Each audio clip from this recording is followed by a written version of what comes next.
Ramazan aylarida vafot bo'lganlar jannatga kiramdi? Savol. Assalomu alaykum ustoz.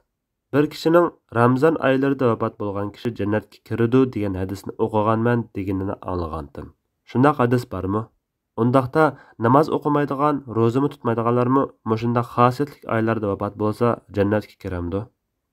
Javob. Va alaykum assalom va rahmatullohi va barakatuh. Barliq hamd sana Janobi Allohga bo'lsin. Shundaqla payg'ambarimizga, oila tavobatlarga va uningga toki qiyomatgacha ergashganlarga durud salomlar bo'lsin. Ramazan oyida vafot bo'lgan kishiga alohida marhamat yoki mag'firat qilinib, jannatga kirdiganligi haqida sahih hadis yo'q. Lekin oxirgi amali yaxshi amal ibodat bilan oxirlashgan, toat ibodat qilayotgan holatda vafot bo'lgan kishi haqida hadislar kelgan. Zayd ibn Vahib rivoyat qiladi-ki, Abdullah ibn Mas'ud radhiyallohu anhu mundaq degan: Rost so'zligichi ham rost so'z yetkazilguchi zot bo'lgan Rasululloh sallallohu alayhi va sallam bizga mundaq so'zlab bergan: Har biringlar onasining balatqosida 40 kun jamlanadi. Andin yana shunchalik kunda uyulqan bo'ladi. Andin yana shunchalik kunda bir tishlam go'sht bo'ladi.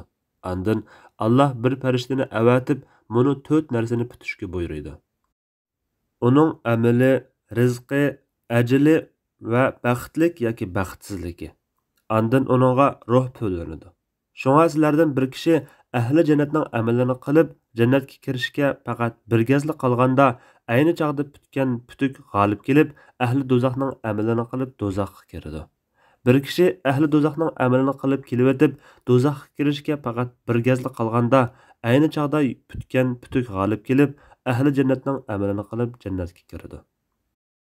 Yana bir hadisda mundaq kelgan: Kimiki Allohning roziligini ko'zlab, bir Allohdan boshqa haq ma'bud yo'q deb ashu so'zi bilan hayotini oxirlashtirsa, jannatga kiradi. Kimki Allohning roziligini ko'zlab, bir kun ro'za tutib, ashu ro'zasi bilan hayotini oxirlashtirsa, jannatga kiradi. Kimki Allohning roziligini ko'zlab, bir sadaqa berib, ashu sadaqasi bilan hayotini oxirlashtirsa, jannatga kiradi. Demak, bu hadislar ro'za tutgan holatida dunyodan ketishning, ya'ni dunyodagi amallari taat ibodat bilan oyoqlashganning fazilatini ko'rsatadi. Abu Hurayra radhiyallohu anhu rivoyat qiladi-ki, Rasululloh sallallohu alayhi va sallam mundaq degan: Ramazon oyi kirsa, osmonning eshiklari ochilib, jahannamning eshiklari taqiladi. Shaytonlar bog'lanadi. Yana bir rivoyatda Abu Hurayra radhiyallohu anhu rivoyat qiladi-ki, Rasululloh sallallohu alayhi va sallam mundaq degan: Ramazon kelsa, jannatning eshiklari ochiladi. Sahih Muslimning yana bir rivoyatida rahmatning eshiklari deb kelgan.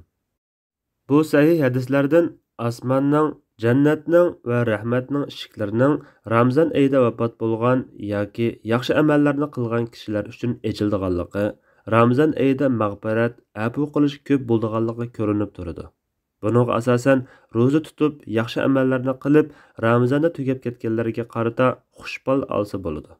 Uning ustiga Ramazon oyi mag'firat oyi bo'lg'achqa, ro'za tutgan taat ibodatlarni qilgan musulmonning Ramazon oyida Janobi Allohning fazil marhamatiga nail bo'lishi umid qilinadi. Vallohu a'lam. Fatvoda doktor Abdul Aziz rahmatulloh. 2011-yili 8-oyning 10-kuni.